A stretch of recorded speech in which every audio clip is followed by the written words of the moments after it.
It's obvious that if a government wishes to control its people and make sure they do exactly what they're told to do, they have to monitor their people. They have to know what they're doing at all times. We may soon find ourselves living in a nightmare that I think would even George Orwell couldn't have anticipated, as to how much control we're putting into the hands of government, large corporations, and people that perhaps we can't trust.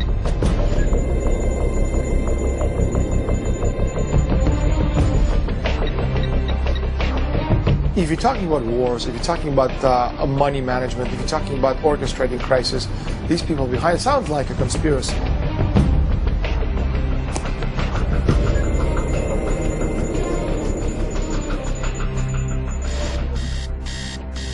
If you're an average person, you've definitely got a data file on you in the hands of one of the many private companies that compiles data about Americans for the business world.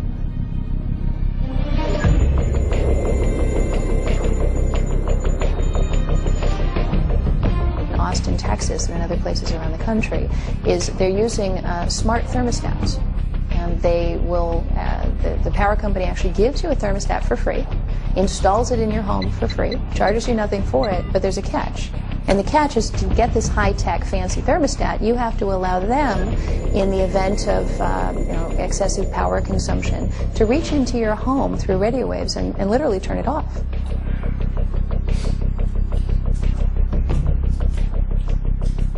So one of the basic things about using a computer on the internet is that your communications pass through the networks of various internet service providers, starting with the internet service provider that you are a customer of, and going through possibly several others, and then ending up at your destination. And each of those entities, technically, has the ability to look at all your communications and to record all your communications. How'd you sleep? Good. How about you?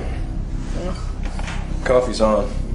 Thanks. One of the most alarming trends has been the increased centralization of personal information.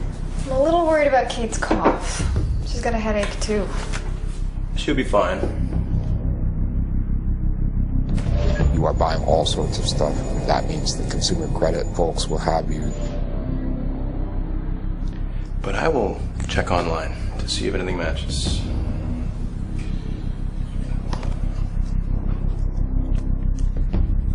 I guarantee you that many of these other database holders have files on you. You didn't hear her last night? Many, many more entities have wanted to know, well, what kind of a person are you? I wonder if she'll want to eat something. No, nothing here. She's always grumpy in the morning when she wakes up, though. Kind of like somebody else I know. Nice. Well, I gotta get going.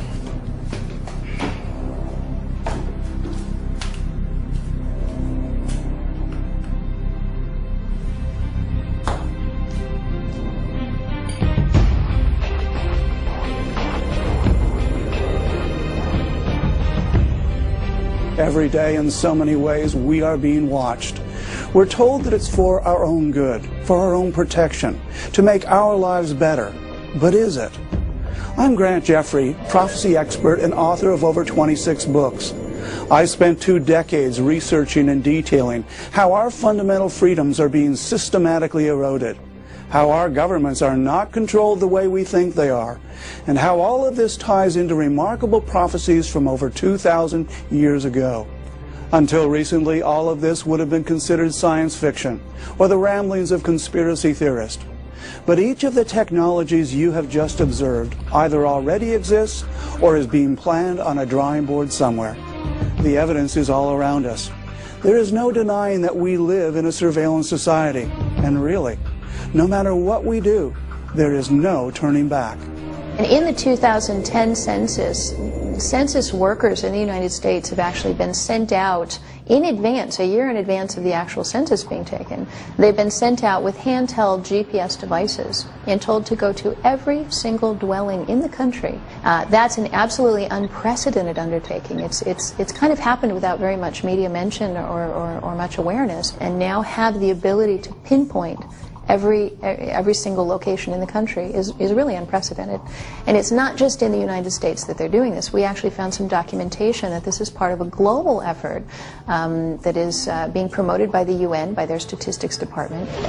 Right now, we're the most surveilled society in history. Obviously, this has gone into high gear. People don't realize that every time they use Google, every time they log on to the search engine, that Google's making a record of everything they search for, linking it to the cookies in their computer, linking it to their IP address.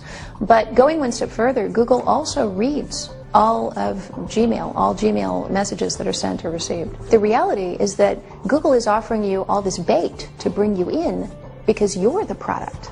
And once they get you in there, then they slice and dice your information and they sell you to the advertiser. And an ad came up, and the ad came up and it said, Kalispell mom loses 37 pounds using some diet aid. Okay, and there's a picture of this mom from Kalispell, Montana. So, great.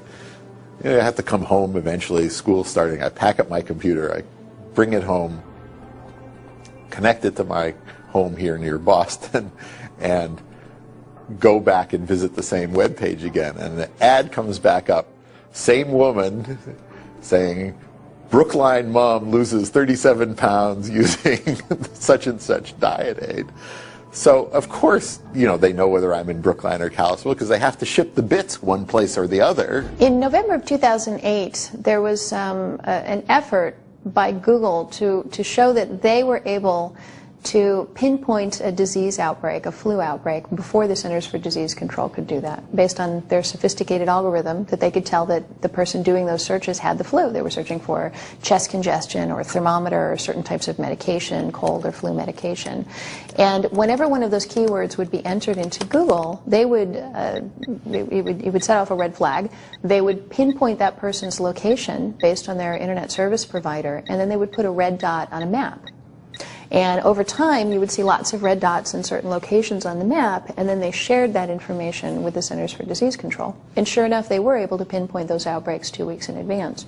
Now, some people might say, well, gee, that's a really helpful thing to do. But when you log on to Google to look something up, you don't do so with the expectation that Google is going to be capturing your information, studying you, and handing that information over to the federal government. So I think a lot of people found it very, very invasive.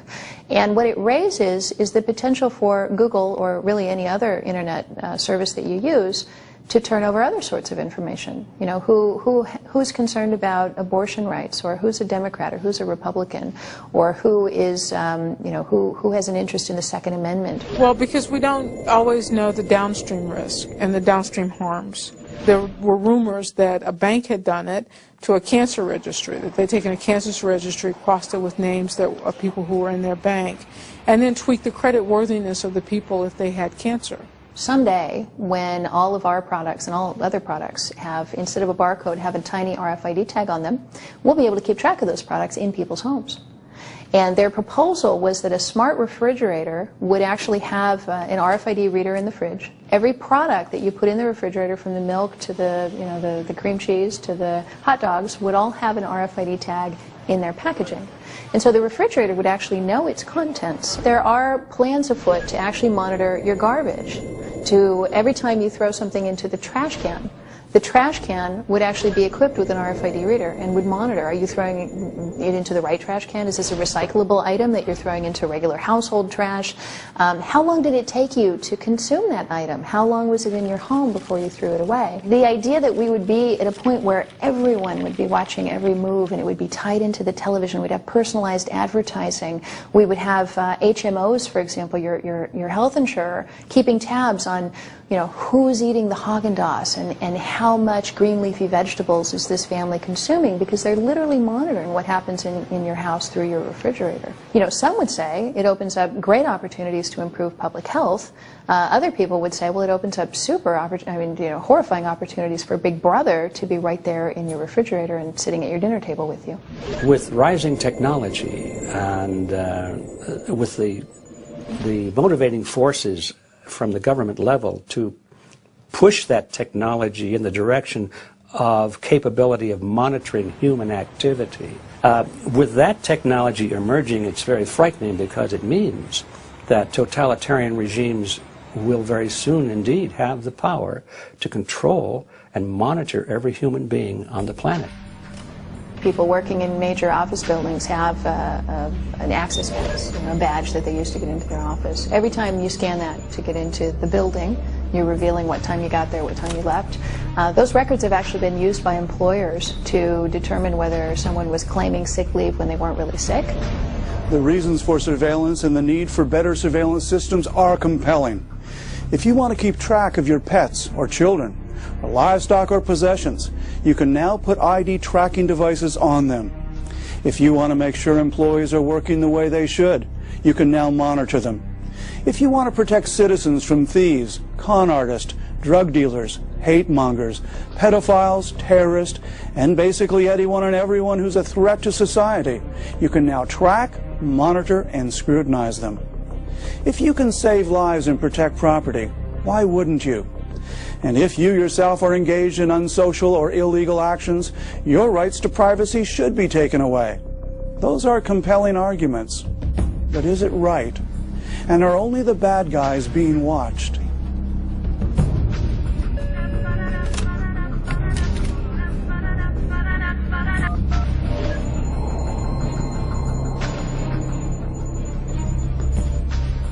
Hey, honey, what's up? Oh, was that tonight? Oh, well, we need to be there. Yeah, I'll try and get home early. All right, love you. Bye-bye.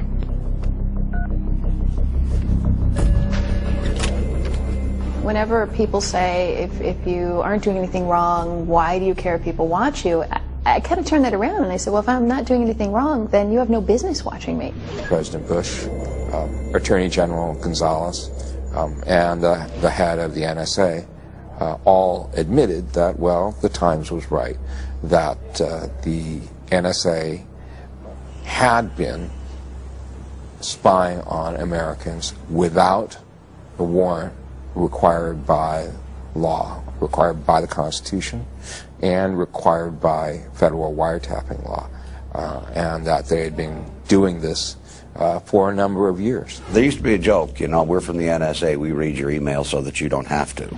All of our phone calls are now processed essentially by computers in a digital form. And so wiretapping a phone call is just a matter of telling some of those devices to remember or to divert some of those bits, rather than necessarily physically clipping anything onto anything. So as you can imagine, it's very cheap and very straightforward. You know, when I turn it on to make a call and then I'm going to shut it off, and it's just like the old handset telephone that I have in my house, except I can walk around with it. Well, it isn't, because first of all, when you have it on, it's constantly telling the telephone company where you are. Notifies the nearby cell phone towers, whether you're talking on it or not, of what your location is, because that's how the phone company knows where to route your incoming calls. It doesn't try every cell phone tower in the world. It has a constantly updated record of where the telephone is, and that data is stored and it can be used somehow. The thing is a location device as well as a communication device. Well, fine, but I'm going to leave it off all the time. Well, you know, it's really not a telephone. It's really a computer connected to a radio transmitter and receiver and a microphone and loudspeaker. And the computer can make the radio transmitter and receiver and microphone and loudspeaker act kind of the way a telephone does, but it can make it do all kinds of other things as well. These devices can actually be used by appropriately authorized government officials to turn the cell phone into a kind of roving bug, so that when you press the power button and you think you're turning the telephone off, you're actually turning the microphone on and the radio transmitter on so that the conversation, whatever noise is ambient around where the telephone is being sent back to FBI headquarters or wherever. A knife is a piece of technology. Now, a knife used in a bar fight to carve somebody up is a terrible thing. That same knife to perform an emergency appendectomy and save someone's life is a very good thing, and without it you couldn't have saved that person's life. The knife itself is neither good nor evil, it's just a knife. This is how technology works. In addition to the Big Brother phenomenon, which is definitely out there, there's all of this little brotherism. You know, there are the teenagers with the cell phones who take embarrassing pictures of themselves, of their friends, and so on. And they said, "Did you ever lose your cell phone?" He said, "Oh yeah, I'd lose the cell phone. 3 or 4 times I lost the cell phones." Did the pictures come back to the cell phone? Well, yeah, the pictures come back to the cell phone. Where did the pictures come back to the cell phone from? You know, there's an agency out there, you know, that actually has a copy of everything on your cell phone, which is a fine thing. If you lose your cell phone, it's good that you can get all of your data back. But again, you know, that information could be available under a court order to someone who'd file a civil suit against you. This is the example of ourselves being our own worst enemies. One condition for employment for a lot of major corporations is that in your employment contract there's actually a clause that allows your employer to monitor what you do on the computer. And if I want to log on to a website or you know, maybe check on the political returns or whatever it might be, that's something, gee, I've got a 15-minute break, why not? And to discover later that your employer was doing that, maybe making judgments on you on the basis of your politics or on the basis of your interests, really could be, you know, could get people in trouble, and it has. Invention of the electronic swipe lock, where they would give you a card which could be reprogrammed, so you know, once you checked out, it could no longer be used to open the same door, was a great security improvement. They're lighter than keys. Of course, a complete record of every time you go into your room is being logged somewhere. And you know, if you go into the gym in the morning, they know when you went into the gym. If you go in the back door of the hotel after the door gets locked, you know, that's being logged as well. And this is, you know, very useful information for forensic purposes. But does any of us know whether this information is being exploited commercially for any reason? You know, are they correlating my, let's say, record of whether I go into the gym with whether I had a 3 fried egg breakfast in the morning, which they also have because we use the same, I eat in the hotel dining hall in the morning and they use the same record to bill me for both the room and my meal. So what happens to the information? How does it get correlated? Who does it get shared with? Somehow, the various national banks and various counterfeit investigative entities convinced this Printer Industry Association that it would be in their interest to include a tracking mechanism in all color laser printers that they sold. And the basic mechanism that's generally been used is patterns of very tiny yellow dots. The arrangement of the yellow dots encodes in some way or another the serial number of the printer that produced the document. So if you have any document that was printed on a color laser printer and the appropriate knowledge, you can reconstruct which printer out of all the color laser printers in the world produced that document. And the same technology is also included in color photocopiers. There's a couple of initiatives to monitor whether or not people wash their hands when they go into the bathroom.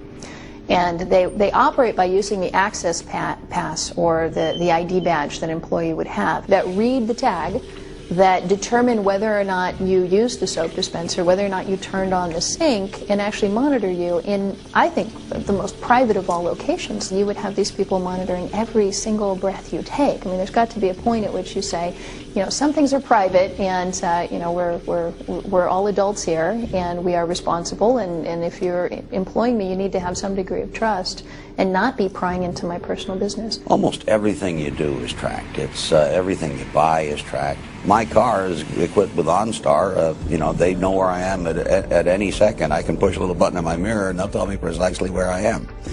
You know, some of this stuff is good, some of it's bad. If I was a car thief, it would be bad, because OnStar can also turn the car off while I'm in the process of stealing it. So in the communication surveillance area, what we're talking about is systems that, or programs to try to keep track of what people are saying on the phone, surveillance of what people send in an email, surveillance of the records of who you talk to, when you talk to them, and for how long. Then on the other side, with location surveillance, we're very much into systems that track where you go in everyday life. And this is really a growing area of concern for the EFF. You get that with the growth of public video surveillance cameras that actually watch you and record your images while you're in public places or in shopping malls or pretty much anywhere. That also comes about from, say, GPS devices, which can allow you to be tracked.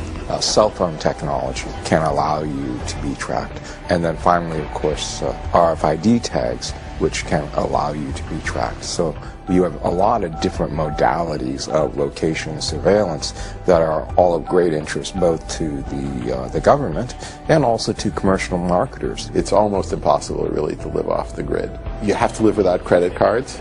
You have to live without bank accounts. It's hard to go in and out of the country. You know, one of the areas about which I've been alarmed is the kind of information you have to give up at the border when you go in and out. If you carry a computer with you, U.S. border security asserts the right to inspect what's on your computer in the same way they can inspect what's in your suitcase. And since our whole lives now, many of us are on our laptops, pretty much everything professional and personal about us is there. So we've seen in certainly that the FBI, they are customers of ChoicePoint. They will call up data about people from ChoicePoint and they say, well, if any merchant can use ChoicePoint, why can't we? So it's a very, very promiscuous world when it comes to data about us, because both the government wants to know about us and private businesses want to know about us. And when they gang up on everyday people, it's really quite an unholy alliance.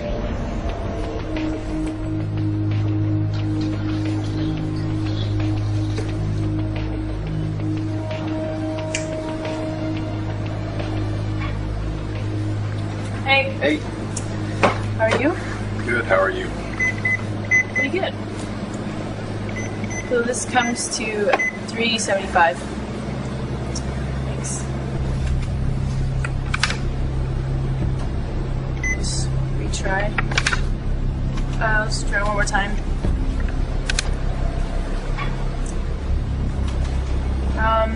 Sorry, sir, this card doesn't seem to be working.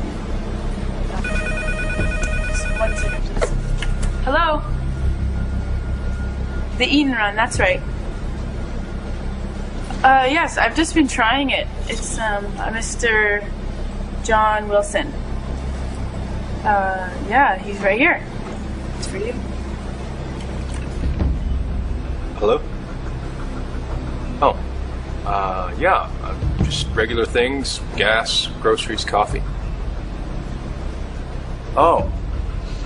Okay. Yeah. Okay. Bye. Seems that guy a couple of states over has been using my card. Too bad I can't keep the plasma screen TV and motorcycle. Any of us can think of the things that we normally purchase on our credit card and the convenience at which it is to use a credit card, and how much of your daily life is actually visible through your credit card statement. Is pretty amazing, right? So I could see patterns of use, patterns of behavior. I can know things about the kind of person you might be, the kind of lifestyle you might live, your spending habits. Do you tend to spend a lot at the beginning? If you're paid monthly, do you spend a lot at the beginning of the month and very little at the end? Many young people barely know what cash looks like. They use credit cards for anything. Many of us do. I shouldn't say young people. It's true for me as well. Use credit cards for everything because there are incentives to do it. But they're great data collection tools. We give up lots of information about ourselves. It is the only anonymous way to conduct any kind of business. The problem with cash is it's rapidly becoming an anachronism. If you don't think so, take $10,000 and go and try and put it down in cash on a new car. But by the time you get the paper signed, you'll be sitting with two FBI agents wanting to know where the $10,000 came from. Because if you're transferring more than $10,000 can be a crime. Now, that means that now cash isn't that anonymous except in smaller amounts. And how small is a smaller amount? There are things that you can buy for $20 or $30, but if you go any higher than that, if you bring $100 bills, most stores won't take them. There is a desire by several forces coming together who do want to add a biometric identifier to government identification. So the leading push in the United States is most likely a biometric added to your driver's license. That biometric is most likely going to be a fingerprint. Under that model, the fingerprint becomes your new Social Security number. So what does that mean? I'm touching the chair, I'm touching the table, I'm leaving my fingerprints behind. You come along with a piece of tape and some dust, you pick up my print, you stick it on a fake ID, and now you're me, right? As proved by this phony fingerprint that you just lifted up, right? And then if things get really bad with your identity theft and Social Security numbers, you can actually get a new Social Security number. But what do I do about getting new fingerprints? I'm always forgetting my wallet. And then I can't find it and I don't know where it is. And the idea that maybe someone could put an RFID chip somewhere where I would just have to wave my arm, it's a very attractive proposition. There are plenty of reasons, I think, to be worried about a cashless society where we have microchips implanted in our hands and simply make our payments in that way. For one thing, you would be unable to ever make a payment or make a purchase that someone wasn't watching and recording in a database. Marketers would love to get a hold of that. Hackers can hack into that. The government could use it, to investigate you or try to control your behavior. Nobody ever reads those disclosure requirements. No one. So every year when I teach this material at Harvard, I ask my big class, who has a Facebook account, and every hand goes up. I said, how many of you read what you were agreeing to before you click the I agree button on your Facebook account? Never a single answer. These are Harvard students. If anybody's going to read the fine print, you hope it's going to be Harvard students. They don't. Nobody does. So a lot of the time, even when there are protections about sharing of data, we really have no awareness of how far they go. Data can be shared between commercial business partners, and there are sharing that also happens between government agencies and the private sector. But I think even more serious is if a purchase requires that kind of a hand stamp, then if you become a non-person for whatever reason, someone decides they don't like your political views, they don't like the activism, they don't like the fact that you campaigned against the current president in the last election cycle, then you go to press your hand to the reader and it says rejected. Sorry, you don't count. We won't allow you to participate. Hitler actually did that back at the early part of his era of terror and control over Germany, actually determined certain things that Jews wouldn't be allowed to do, set certain streets that they couldn't walk down, that they were not allowed to enter, even set certain restrictions on what they could buy at the store. Understand, how money works and how the only real way right now we have of hurting them is through money, which is one of the reasons they're trying to create a cashless society. Because as long as you and I have cash, we can eat. And as long as we can eat, we're free, at least we can defend ourselves. When you take the cash away and you create credit cards and then you create microchips, what you're doing is suddenly, we become the whim of the powerful people. They can punish us by pressing delete 3 times on the computer screen. Suddenly $10,000 turns into $10. One of the most important developments in this privacy area that's come with the digital revolution is that Orwell's picture of loss of privacy, the government watching us, the surveillance cameras everywhere, certainly is true to some degree. There are surveillance cameras everywhere.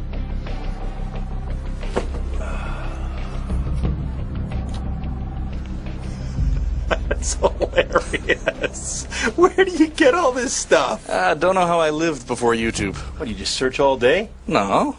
Painful or stupid is easy to find. Useful and factual take a while.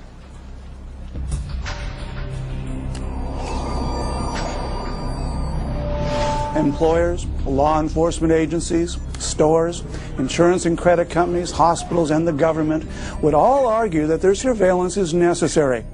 They'd also all state that individual surveillance and data systems are not invasive and pose no threat of creating personal profiles or a data shadow.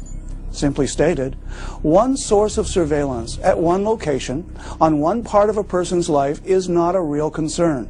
But if all this disparate information is gathered and sorted and filed in a central location, it would create a complete and detailed profile, much more invasive than anything even a police check could get. The infringement on individuals' personal freedoms and the possibilities for abuse would rival George Orwell's Big Brother government. You go through your life, almost most of the time, some computer somewhere is recording something about you. And so if you think about it, it's just, tons of information on each of us. And then there are certain efforts of some kinds of data that are put together to build profiles and so forth. So this is a lot of data. This is a huge explosion of data being collected on individuals. One of the things that people often say is, who's going to be watching me all day long? Who has the resources or the time to watch me? And the answer is really no one is going to be sitting there watching everybody. There's not enough resources for that. But the computers can do it. Now that we have almost unlimited storage capacity on computer hard drives, it's possible to record everything that happens in front of a video camera or every transaction that occurs, in a credit card database, for example. And that information is actually becoming immense. It was revealed in the New York Times that Walmart's database was as big as, if not bigger than, the entire internet. After 9/11, a lot of the failures to prevent the attacks were attributed, rightly or wrongly, to the failure of different government agencies to share data with each other to form a complete picture that would have identified the terrorists before they got on the airplane. And so those walls between government agencies are coming down. And then it turns out in the U.S. there's data the government is prohibited from collecting itself, but which it can perfectly well go buy on the open market from private vendors. Even where there are walls that are supposed to keep the data separate, they come down. I mean, just pretty much across the board, there's this ongoing demand for linking more and more of the information on individuals. What do you purchase at the credit card versus what your telephone where your telephone says you are now? Is this an opportunity to send you a text message and remind you to go to the grocery store, that they have a sale on orange juice? I mean, this is the kind of vision that many people have, and there's been a lot of effort moving towards that vision. In a computerized age where information doesn't vanish into the air, but is always being recorded somewhere, and then collected, aggregated into a database, is that every purchase you make, every step you take where there's a public video surveillance camera, when you use a credit card, the searches you do on Google, all these things get collected. And the way the law looks at it right now is, well, you typed in that search term to Google, so you knew they were going to get it. Of course they have the ability to keep it. And because, as a practical matter, we have this giant information collecting system, the threat to privacy today is far, far greater than it ever has been. It's more like the creation of an encyclopedia. And if you think about an encyclopedia, back in the old days when we had A through Z encyclopedias, you wouldn't sit down and read every single volume. But when you wanted to look up Amazonian tree frogs or the country of, Colombia, it was right there at your fingertips. And so I think what's happening with the database is the best way to understand it is that you are just a blip on the screen right now. But the moment someone wants to look you up and wants to drill down and find out about you, they open up your entry. And at that point, all of this data that's been collected really would paint a shockingly detailed picture of a single person's life. When Big Brother is government, what are the consequences? Well, government can take away my liberty. You know, if Big Brother is industry, maybe my credit card company or my bank, well, they could just throw up my credit worthiness. They might take my money. So the consequences of who the Big Brother is are non-trivial. If there had been other attacks and more liberty, more pressure was put on, you know, more privacy sort of put at risk, the consequences for Big Brother could have been really large.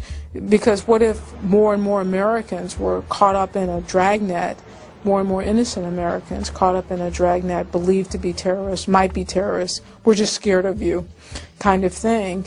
You know, those consequences are really extreme. There's a push for every nation on the globe to identify and number all of its citizens. We're seeing this happening in China, where you've got over 1 billion people that have now been issued unique ID cards, literally national ID cards with radio frequency devices in them that can be used to track them and identify them at a distance. You're seeing now it's happening in Mexico. They're going to be doing national ID cards to all of the citizens in Mexico. 1.2 billion people in India about to go into a database, virtually every country on the globe. You know, I go to the doctor, I have a lab test done, my blood is there, they sequence it, they know something about me, but they also know something about my family. And even if I agree that they could use it for research, to what extent did I now bring my family, release information about them? This is an RFID credit card. There have been tens of millions, if not hundreds of millions of these issued, and the vast majority of people who are carrying them don't actually realize that there is RFID in them. There's nothing on it anywhere that says RFID. There's a small symbol on the back that if you know what it means, you'd know that it was RFID, but if you're just looking at it, it's just another logo. You have no way of knowing that there is an RFID chip in it.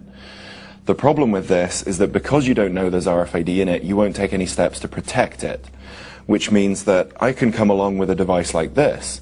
I bought this on eBay for about $200, and it reads these RFID credit cards.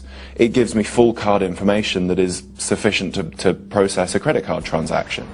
So using my $200 device, I've got all of these people walking around with all of these credit cards in their pockets that they don't know have RFID and that they don't know are vulnerable to off-the-shelf devices like this that can read their credit card information and then conduct transactions with their credit card without that card ever leaving your wallet.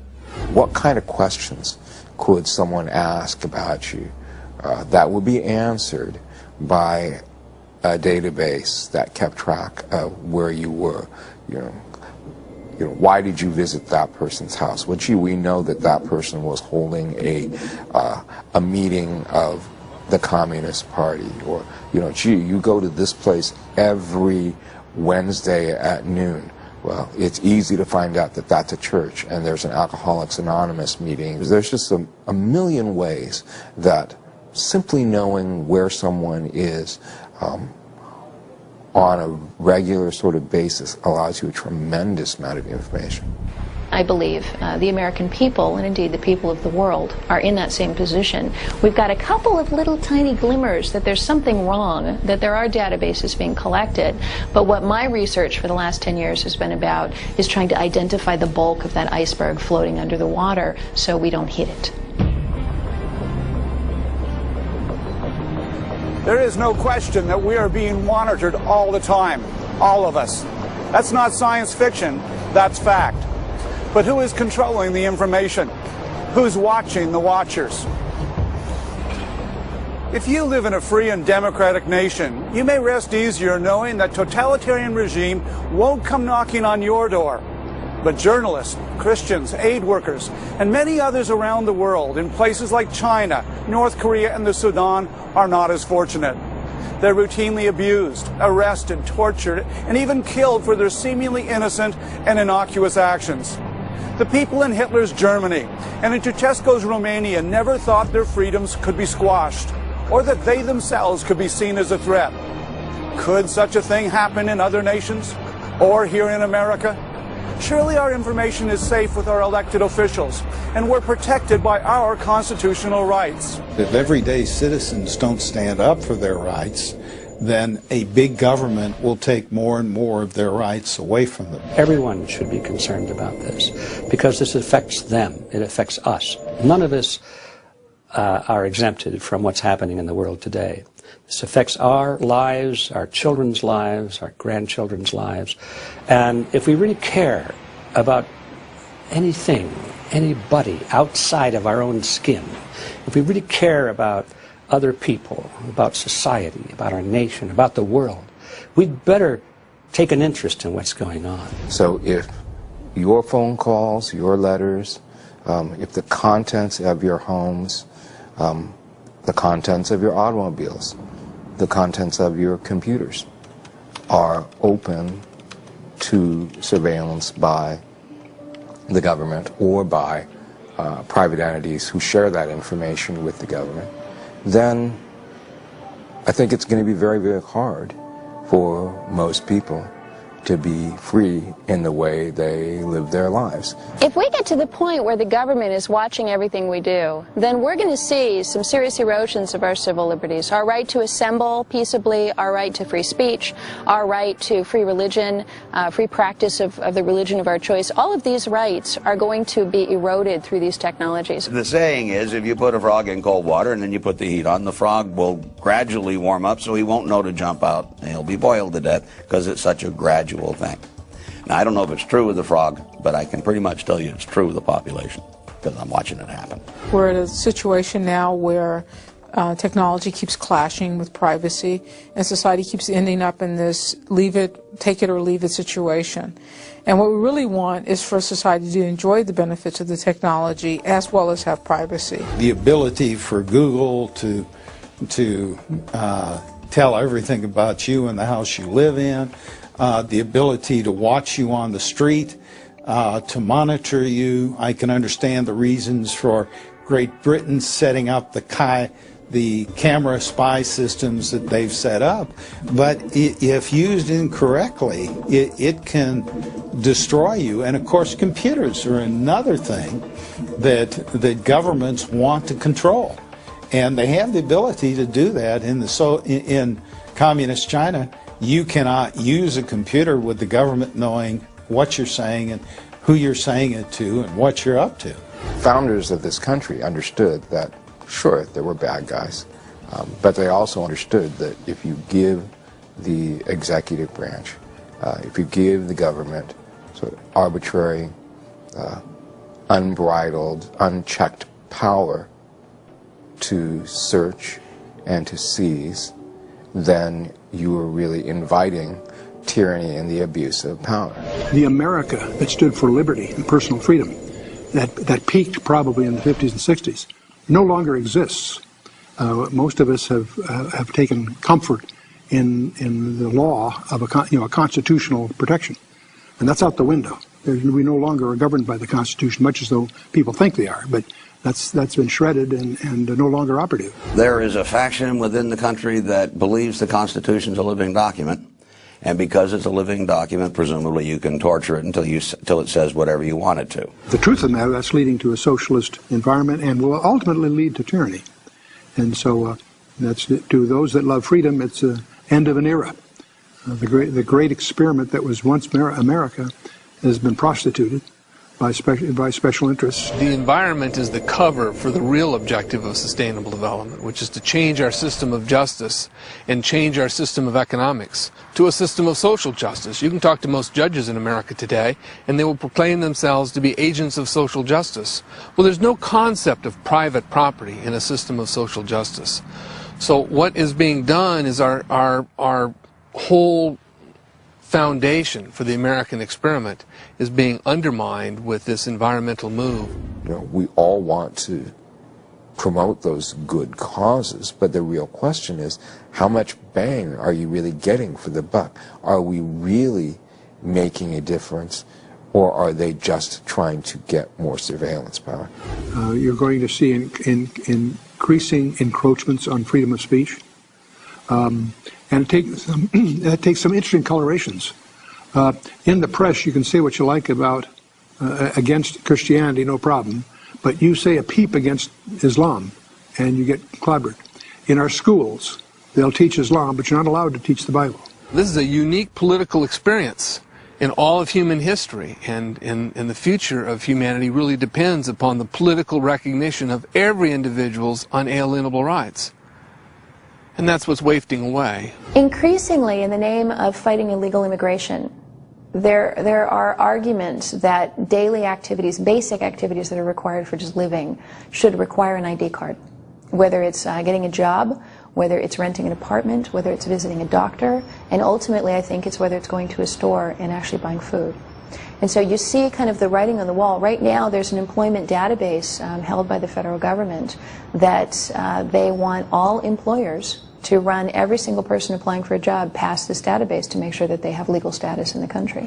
For many years I've been concerned about the long-term likelihood of a free world for my grandchildren and my children, and now I'm very worried about it for myself because things are accelerating so fast. One of the big concerns that I have is if you get to the point where everybody's carrying RFID tagged items, whether it's a driver's license, whether it's a tag in your jacket, whatever it might be, then all it would take for the government in order to round people up or put people on a watch list, they could just put an RFID reader in a backpack, they could blend in with the crowd, mill back and forth, walk among the protesters or the gatherers or the people in the church or the mosque or wherever it might be, and automatically download and capture all of their information, upload it to a huge database and say, these were all the people who were seen at the peace rally, or these were all the people seen at the Democratic National Convention, whatever it might be. I think surveillance and tyranny, or surveillance and the loss of freedom, really go hand in hand when you look at other civilizations, other societies over the years, all the way up into the 20th century. There's this really strong link between autocratic or despotic or excessive government power and at the same time all sorts of surveillance mechanisms, whether they're secret police or national ID cards or other kinds of mechanisms that are designed to make sure that people are being watched, and perhaps even more insidious, that they know they're being watched. Won't all this surveillance and technology make us safer from crime? Isn't it a good idea to watch everybody and monitor what they do? If that were the case, then you should be able to look back and say, okay, well, let's look at the most monitored and surveilled people in history. And arguably that was the Soviets living under the Soviet Union under Stalin and the folks who came after that. Every phone call could be listened to. Every piece of postal mail could be opened. If you had a party at your house, you wouldn't know if government informants were attending the party listening. After all, if you have nothing to hide, why would you care? But the Soviet Union under Stalin was the most deadly regime in all of history. And in fact, under that regime, with all of that watching, 60 million people perished. 60 million people were killed by their own government, by the very government that was supposed to be protecting them. The bad guy might today be Al-Qaeda, and it might tomorrow be, fundamentalist Baptist. You take Homeland Security, who issued a report that said those people who own guns, those people who are anti-abortion, those people who are the tax protesters, and all kinds of Americans are really terrorists in waiting. And attempts should be made to silence those people. The MIAC report, which was the Missouri Information Awareness Center, it was a report put out for law enforcement that was actually leaked into the public sphere. And it was defining potential domestic terrorists. And disturbingly, this MIAC report was listing people who could be your next door neighbor, even you. They were listing people who, anybody who was concerned about constitutional issues, anybody who supported Chuck Baldwin or Ron Paul, anybody who was a libertarian or a constitutionalist. So people with, who weren't just mainstream Republican Democrats. Anyone who was concerned, the part that shocked me, anyone who was concerned about RFID privacy. So that's me. That's what I work on, and I'm certainly not a domestic terrorist. People who were concerned about abortion and issues around that. People who were wanting to defend their Second Amendment rights, which are constitutionally protected. Your right to own and bear arms. All of those people were identified as potential domestic terrorists, and in this report that was going out to law enforcement, they were being told to watch out for us, to look for people who share those characteristics. How much additional security do you get by having so much less privacy? It is a really fundamental question. And it is always easy to say, I don't care, I want the government to know everything, just keep the bad guys away, keep the terrorists away. Our history tends to demonstrate that governments repurpose information. They get information for one purpose, and they use it for something else. The unchecked surveillance tends, in the long run, to cost us more than the security that we gain from it. Well, I'd like to know how they define the bad guys. You see, in Germany, that was true too. The bad guys there were Jews, and they murdered 6 million of them. By whose authority? Well, that's the common good. That was the state decision. The whole concept of master race. All those ideas were given the color of law. You see, the way you persecute people is find out what they do, disparage it, marginalize them, and then pass laws against what they do, and then enforce the laws. When it came out that the government and the Census Bureau was collecting the GPS coordinates of everyone's front doors, a lot of us said, why would you need that? You have the street address. You clearly know how to find the location, or the census worker couldn't have gotten there in the first place. So why would you need this extra step that's costing an enormous sum of money? The only explanation that could occur to many of us is that they'd want to know the GPS coordinates of your house so that they could target you. And that sounds crazy, but when you look over at what's happening in Pakistan and in Afghanistan, where there are unmanned aerial drones that can literally target a home, we regularly hear about houses that have been blown up by the military. There was a wedding party going on in this house, and then boom, bombs were dropped on it, and it was blown up. So I think there's a real question mark. Now it becomes a question of whether or not you trust the government. The problem with governments is they're made up of people. If you didn't have people in them, they'd probably be okay. But, as soon as you give a guy a little bit of power, well, that's never quite enough.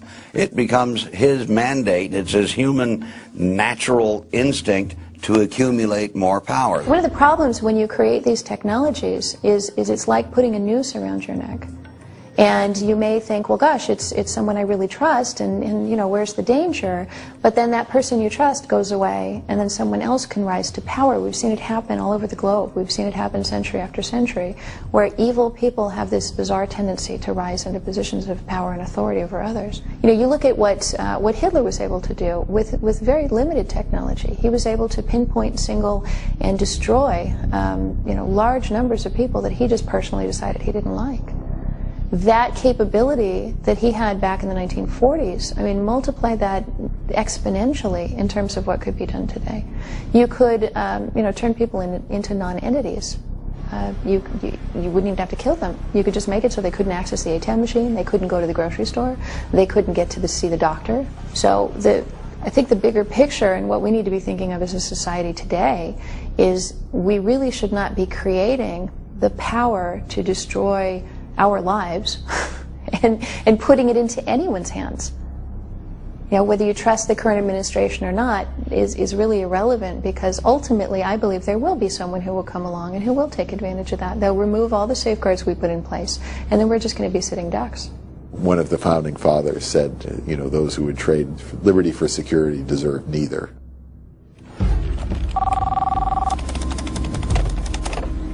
Hello, John Wilson speaking. Okay, why do I have to come down? Sounds a bit strange. No offense, but I don't know anything about you. Yeah, sure, that would help. Okay, what's the address? Okay, how long is this gonna take? I understand. Okay, bye. What's going on? An emergency prayer meeting? No, A Division of Homeland Security wants to ask me some questions. Come on, you? Yeah. Hey, this isn't one of your jokes, is it, Barry? No, man. Wish I'd thought of it, though. Huh. Hilarious. Relax. Buddy, this is the U.S. After this is over, you'll be able to sue them for emotional trauma and wasting your time. What most people don't realize is that for hundreds of years, thousands of extremely wealthy, powerful, and connected people have been working to create a one-world government. Many of these people are Americans. Most have all the best intentions in the world, and many are in positions of power right now. With every passing year, with every new crisis, the reality of America not being in control of its own destiny comes closer and closer. I believe all of us should be concerned about world government, especially if you understand those who are at the forefront pushing this agenda. If this comes in, I don't believe that it will be a democratic world government, although some of the organizations pushing this agenda are trying to make that case right now. I believe it would be a highly centralized world government where if you disagree with those in authority, you have no option but to go along. Those who disagree with them would be persecuted. There's no doubt in my mind. We would lose our freedom of speech. We would lose our freedom of worship and any other freedom you can imagine unless you are willing to come under their authority. They believe that freedom is not a good thing in the world today. They really believe that. They think that freedom leads to anarchy, it leads to non-unity, it leads to inefficiencies and so forth. And of course it leads to challenge of their own rule.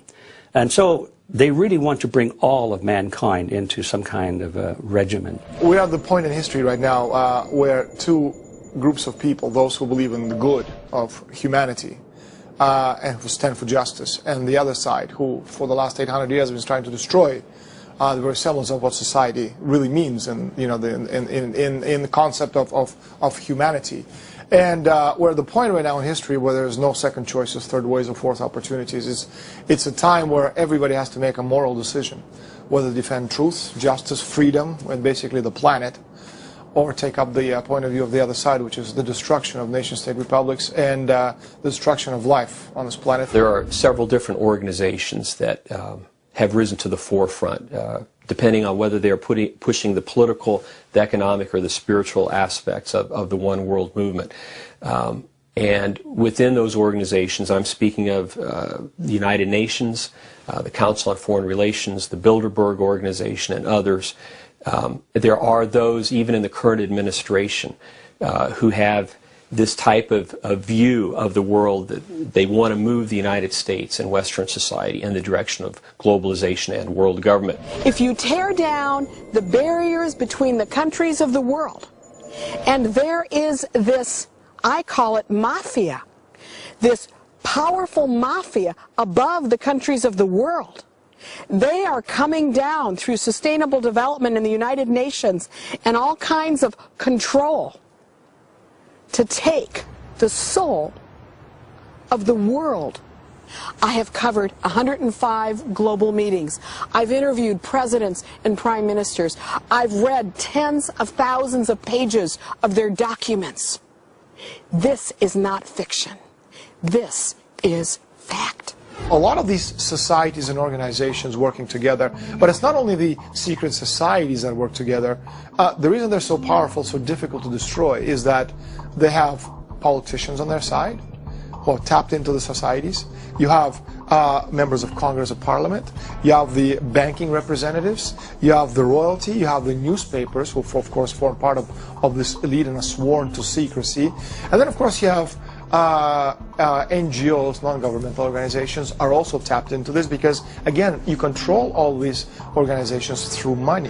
When I first understood and saw world government at my first global meeting in 1994, first I was shocked. I was amazed. Why wasn't anybody talking about it? Why wasn't anybody doing anything to protect the sovereignty of the United States? And if we look at the source of these problems, we find here, at least in the United States, we find a relatively small group of people. It's called the Council on Foreign Relations. The CFR is not very well known to the average American, but in reality it is our hidden government. Because if you look at all of the real important positions in the power centers of society, and by that I mean the leadership positions in government, the president, the vice president, the secretary of state, the secretary of defense, the head of the CIA, and so forth, even Supreme Court justices and senators, but the ones at the very top of the political power structure. And then you look at those who are dominant within the media centers, the heads of the networks, ABC, CBS, NBC, Turner Broadcasting, the Murdoch Network. And then you look at the heads of the great universities, the schools, and so forth. It doesn't take a lot of people to really control the masses if they're at the heads of these kinds of organizations. I believe that economics ultimately will be the #1 way in which the emerging world government will try to control people. If you can control a person's ability to buy or sell, you can run their life. If you have a single currency over the whole world, or currency system, it provides no other alternatives or options. Back in 1968, George Ball was the Undersecretary for Economic Affairs with JFK and Johnson. At the meeting in Mont-Tremblant in Canada, in Quebec, he said, how can we create corporations that shall one day give orders to governments? And that's what Bilderberg is all about. It's not one world order, it's one world company limited. Highly organized agenda to break the back of the American free enterprise system, because it stands in the way of those that have a globalist agenda. And they're succeeding. And so backed by big money, backed by the trade unions, backed by the multinational corporations, they're all playing that game for their own reasons. Increasingly, our utilities are under the influence of people from other parts of the world and other governments. Most of our main industries are now a majority foreign-owned. Few Americans have any idea of this. And the powers that own our major industries, for the most part, favor globalization and world government. So they are, I would say, a big part of this drift toward world government. The main event is the wholesale destruction of the world economy. Are you saying to me that Joe the plumber is more intelligent than David Rockefeller? If he's lending the money, the question is why? So you destroy the economy, and you destroy the wealth of the people, because again, you destroy the wealth of the people, you destroy the power of growth of nations, and of course the population base. I believe we are just one major world crisis away from having a totalitarian type of system in place. Our indebtedness here in the United States is now approximately $65 trillion in foreign obligations. It's way beyond what most people realize. It can never be repaid. And because the United States has presented a specific challenge to globalists, because the American people have always been an independent, freedom-loving people, so how do you get the United States into a global government? Well, ultimately, you have to crash their economy and make them so dependent on foreign powers that you can blackmail them to come into a system. The thing about this is you have to have a crisis big enough for the public to be able to accept whatever the solution is. It can't be a half-baked crisis. It's like Rahm Emanuel said a few months back. The last thing you want to waste is a good crisis. Every time we turn around, there's a new crisis. There's an economic crisis. There's a war crisis. There may be a pandemic crisis. There's a crisis everywhere you look. And as long as people are in this crisis mode, they're not very vigilant about watching what's happening to their liberties. All they're thinking about is, oh, government, do something, protect me, save us from all of this. And the government says, yes, that's exactly what we intend to do. Every time there's a new war or a threat of war, there's more motion in the direction of merging our military with other national military forces through the United Nations so-called peacekeeping forces. So all of these crises lead to more legislation, more treaties, and more movement in the direction of giving up our sovereignty as a nation, merging with a global structure, and the creation of that global structure into a totalitarian system. Thanks again for coming down, Mr. Wilson. I know you're a busy man, so we'll try and keep this short. Come on and have a seat.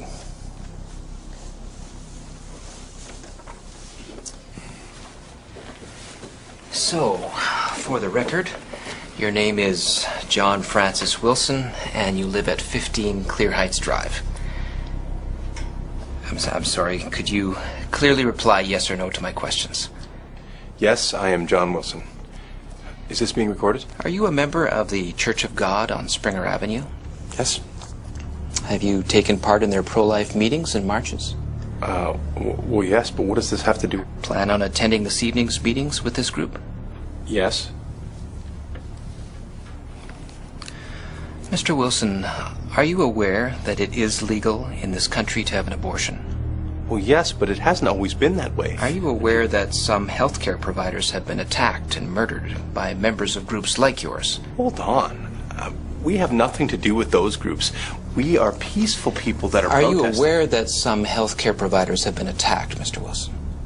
We believe in preserving life and not taking it. Are you aware, Mr. Wilson? Yes or no?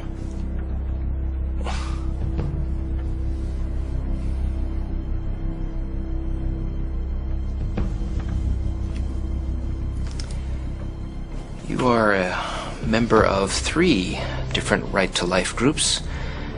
You are a member of a number of evangelical Christian organizations. You've donated money to Christian Science Research and the Salvation Army. You receive daily emails from radical organizations that encourage prayer for our government on matters of policy. You've signed a number of petitions supporting the traditional definition of marriage. You frequently visit websites that are pro-Israeli and others that believe in an imminent cataclysmic event. Your wife and children are also enrolled in or are talking to many other radical anti-social organizations and people, Mr. Wilson. There's a lot more here.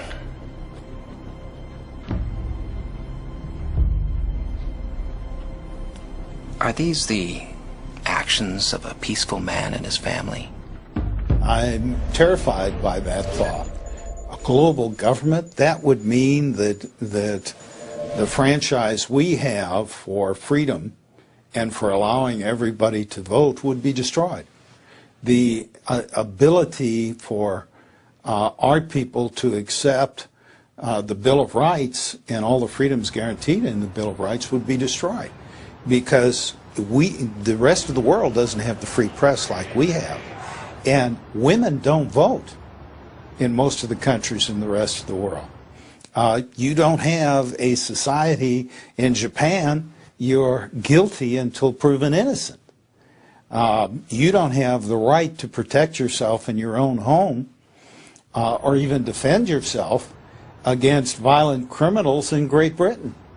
All those freedoms that we have today would be taken away from us.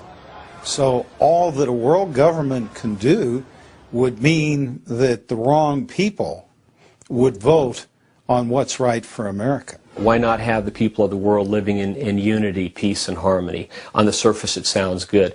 But as you get deeper into the organizations pushing this agenda and look at where these people are coming from in the higher levels, it is a very sinister agenda. There's a lot of hatred for Christians and Jews. Read the Quran. If a woman commits adultery, she's stoned to death. If a thief steals something, he has his hand can't be cut off. There is no ability for the compassion of Christianity to exist and make us a kinder world with either Muslim extremists, communists, or dictators. And if we had a world government, all of those thoughts, beliefs, and concepts would have to be represented, including atheism. And there are a tremendous number of people in the world who believe that not only abortion is correct, but you should be able to terminate a life up to 2 years if something's wrong with the child. There are too many different opinions that are evil for us to have a world government that's harmonious unless we give up so much of what we believe in. You need to understand that the United Nations Charter is not based on the Constitution of the United States, sadly. In order to understand that, you need to know that, first, the Constitution of the United States, our freedoms come from God. They are not able to be numbered. They are inalienable. They can never be taken away. When you take a look at the UN Charter, our rights come from government, they are numbered, and they can be taken away for bad behavior. If a one world occult system comes into place, I believe we will entirely lose our freedoms to speak out, to worship freely as we will, to own property as we do now. I believe much of the world's property will be seized by the coming global government in the name of protecting the environment. Our healthcare system, if someone controls our healthcare, to a large extent they can control us. They can determine whether you live or die. Not only is it a tyrannical form of government, but it's built around the assumption that this is all for the greater good of the greater number. So the people at the bottom who are being told what to do are educated or propagandized or whatever you want to call it to believe that after all this is in their own best interest. A world government could actually dictate to a farmer what he has to grow, or maybe to get off of his land entirely and move somewhere else in order to save the environment. Maybe his piece of land will be designated special environmental property under the United Nations. That has already happened with some of our national parks, and I've seen a map that shows that ultimately as much as a third of the United States could be declared as one world property where people wouldn't have any access to it at all. You're talking about the World Wildlife Fund. Their main objective is, again, to reduce the world's population. Prince Philip, Queen Elizabeth II's husband, he said that. He said, if I ever came back, reincarnated, I come back as a deadly virus. Well, of course he would, because that's what these people are into destroying the world society. Now that's how one can begin to understand the real goals of the Agenda 21 Sustainable Development UN Global Plan. You see, that plan in its own expression calls for a reduction of the human population by 85%. So you begin to wonder how it is we can survive in this country when our resources are taken and put off limits for our use, whether it's mining resources or timber resources, food resources, etc. If we were to remove half of this country's land mass from productive human use, it's only a matter of time before human population begins to fall. But when we understand that that's the plan of the United Nations, we can begin to put this in a perspective that we need to be putting it in. Maurice Strong at the UN, is like, he's a very altruistic guy. The guy thinks that, he thinks that he's doing the right thing for the most number of people by advocating that we kill off some of them because there's just too darn many of them. I believe the whole concept of population control and diminishing the world's population to a place where we can sustain development and bringing it below 1 billion is setting the stage for mass persecution down the road. What if people actually buy into that idea, that much of the world has to be eliminated in order for those who are left to be able to continue to function? You're going to see more wars, more famines, more disease. Some of this intentionally spread to reduce the population of mankind.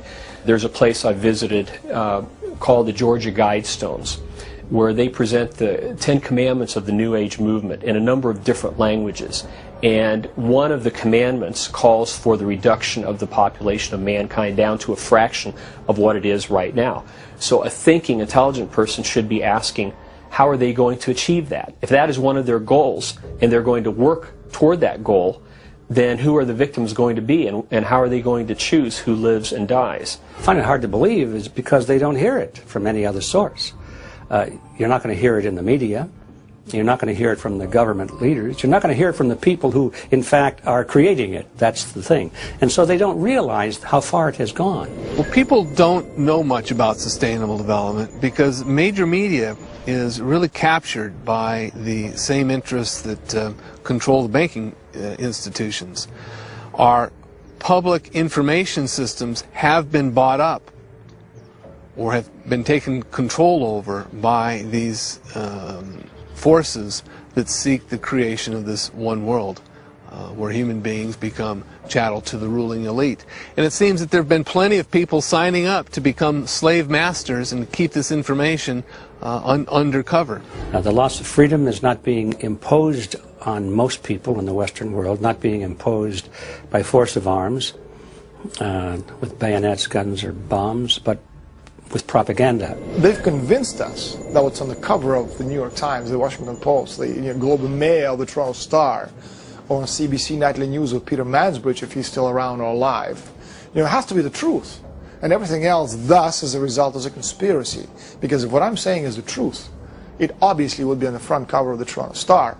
Well, it can't, because the media forms part of the world elite. The purpose of a media in a democracy is to inform the electorate. Their job is to be a watchdog on the government. Well, we have a media that's prostituted itself totally to an agenda. And not only in terms of what it promotes, but in terms of what it hides. The real truth was hidden to the American people, still is. It's an incredibly well-organized propaganda machine. The empires, they control people, or they manipulate people by making sure they control how people think. And this is exactly what they've done so very, very well. Because again, the greatest hypnotist in the world is this oblong box everyone has in their living room called the television set, which has taught us to eat, to think, to dress, to walk, to talk. We know more about the lives of Britney Spears than we know lives about our spouses. It's a gradual progression from well-intentioned people who simply want world peace to those that embrace pantheistic concepts, and ultimately a small percentage of those that actually go on to worship Lucifer or Satan. Evil exists. And evil has been able to coordinate and combine its efforts to bring us to this point. When you look at how far we've already moved down that path, especially during the last 10 years or so, and when you look at how many top economic planners in the world favor a one-world economic system, and how various figures at the United Nations are calling for a one-world political system, preferably from their standpoint through an empowerment of the United Nations to the point where it actually becomes a world government. And then on July 6th of 2009, the Pope comes out and openly calls for the creation of a world political authority with teeth to be able to enforce itself. You begin to realize maybe we're closer to all this than we imagined. I don't know how they knew all about us. Well, they did. No, I wasn't charged with anything. It was a warning, though. Yeah, I know we can't... Listen, why don't you just come down here and we can talk about it, all right? I don't want to talk on the phone anymore. I know how crazy that sounds, all right? I love you. Okay, bye. There is no question that we live in a surveillance society. There's no question that detailed profiles are being created and stored about each and every one of us.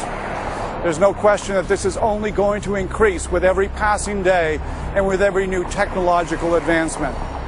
There's no question that with every new threat, new crisis, and consolidation of world resources, knowledge, and currencies, our world moves closer to a one-world governmental system. This new system will not be a friend of Christianity or Judaism. Basic rights like the freedom of speech, the freedom of religion, and the freedom to own land will disappear. Already today, there are very powerful and influential people who've dedicated themselves to seeing this comes to pass. I have no doubt that it will, and soon.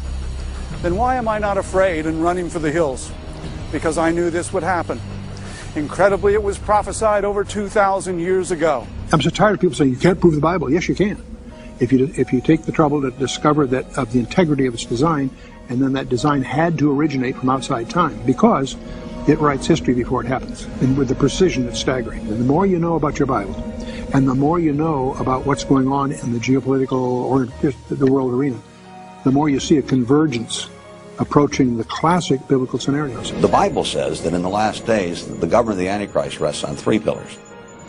The first is a global government, the second is a global economy, but the third is a global religion. The people at the forefront of this one world movement, generally speaking, are extremely anti-Jewish and anti-Christian.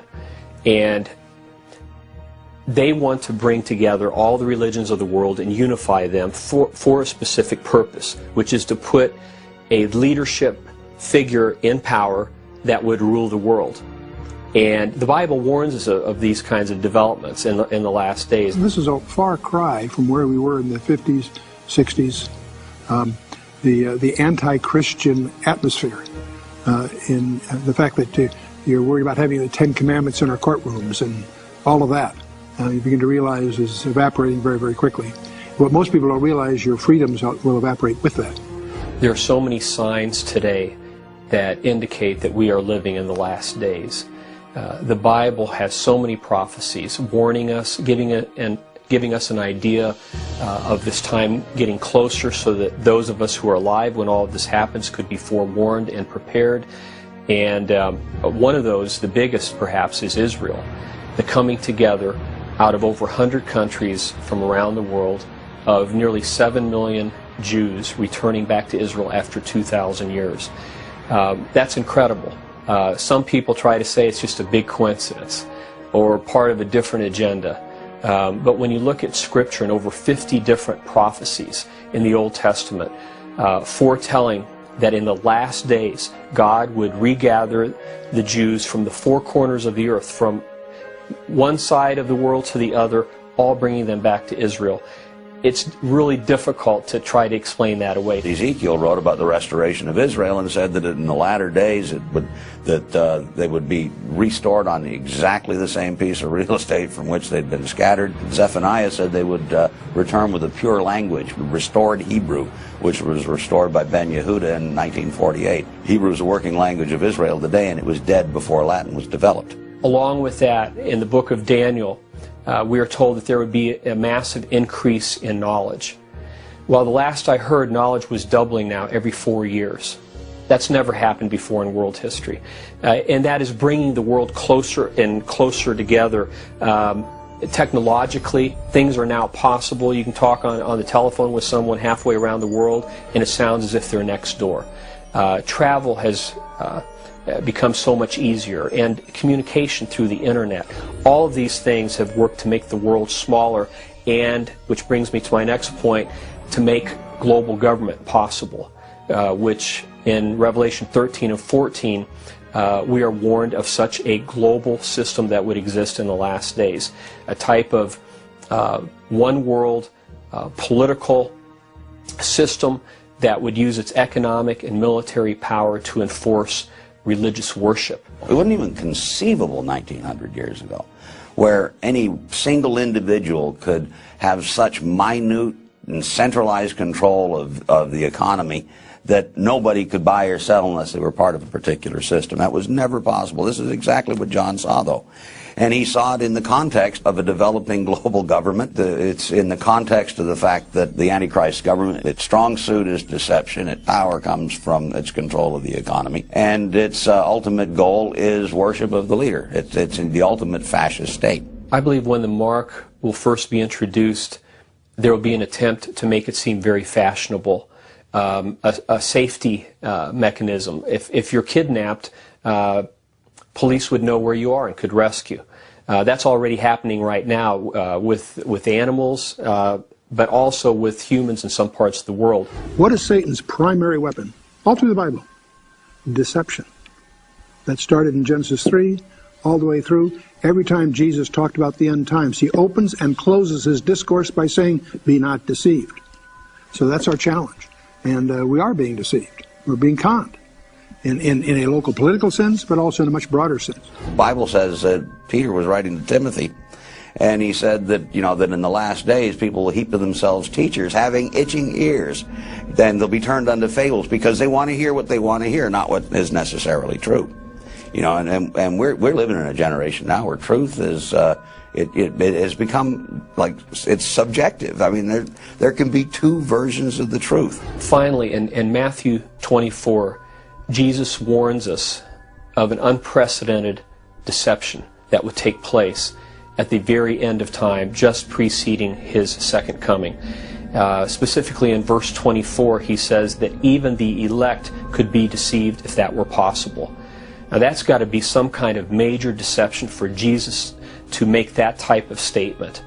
And we are seeing increased deception today, false religions coming in and taking hold in the United States, where just a generation ago most people would have professed a belief in Christ, or at least their ethic would have been Christian-based. The culture we're in is a very strange one. It denies the existence of truth.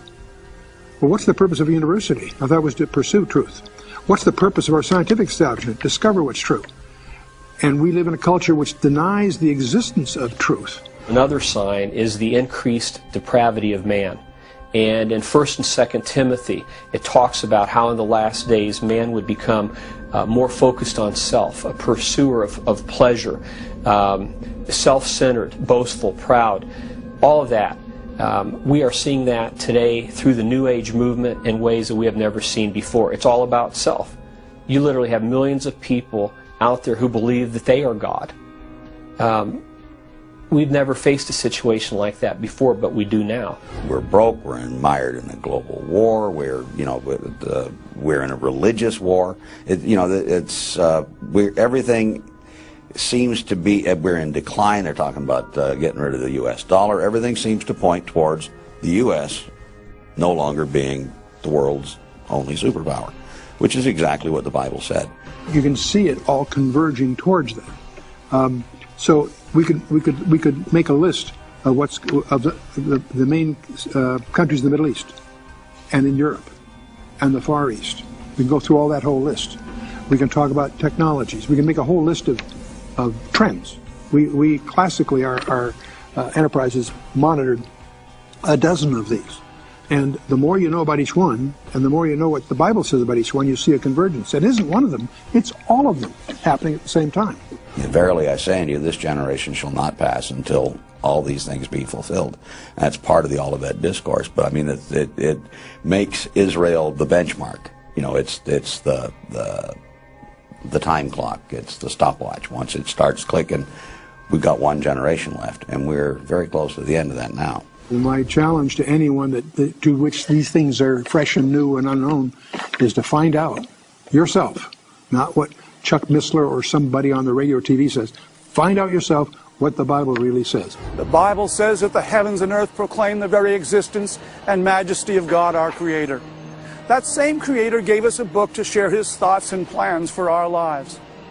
Unlike any other book in all of history, it also predicts what's going to happen in the future. The birth, death, and resurrection of Jesus Christ. The return of Israel to her land in 1948. Our remarkable changing world today. If someone you knew could predict the future with 100% accuracy, wouldn't you listen to them? Well, the Bible does exactly that. And it predicts that Jesus Christ will return for His followers and take them to a wonderful eternal home. Whether you're around for that event or whether you pass on before that, I pray that you will accept Jesus Christ as your Lord and Savior today.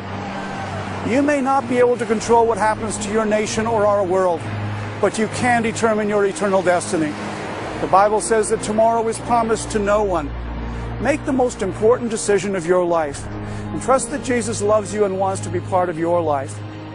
Our research into surveillance practices, losses of freedom, and shadow governments is not meant to scare you. It's meant to open your eyes to the shifting world around us. It's meant to shine a light on God's incredible prophecies. It's meant to bring you closer to our eternal Savior, Jesus Christ. What's going to happen a month from now, a year from now, 10 years from now? How do we prepare for it? And the one thing that the Lord over and over impresses on my heart is the importance of staying close to Him and taking it one day at a time and keeping our eyes focused on eternity.